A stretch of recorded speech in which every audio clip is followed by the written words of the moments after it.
Hi chicken lovers. మీలో ఎంతమందికి మసాలా లేకుండా చికెన్ ఫ్రై అంటే ఇష్టమో కామెంట్ చేయండి. ఈరోజు నేను మీకు ఒక సింపుల్ రెసిపీని షేర్ చేసుకోబోతున్నాను.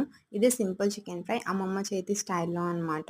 సో, ఇది ఎలా చేసుకోవాలంటే ఫస్ట్‌గా స్టవ్ ఆన్ చేసుకొని పాన్ పెట్టి అందులో ఆయిల్ వేసుకొని హీట్ అయ్యాక అందులో జీలకర్ర, కరివేపాకు, ఆనియన్స్, జింజర్ గార్లిక్, పచ్చిమిర్చి, సాల్ట్ వేసి బాగా ఫ్రై చేసుకోవాలి. మనకి అవన్నీ ఫ్రై అయ్యాక టొమాటోస్‌ని కూడా యాడ్ చేసుకొని బాగా మగ్గించుకోండి.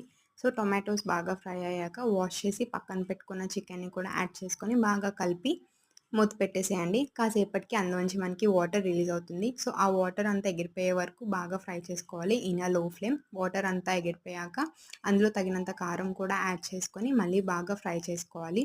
లాస్ట్‌లోని కొత్తిమీర వేసుకొని మళ్ళీ బాగా కలిపేసి ఒక 5 మినిట్స్ ఫ్రై చేసుకుంటే యమ్మీ and tasty simple chicken fry ready.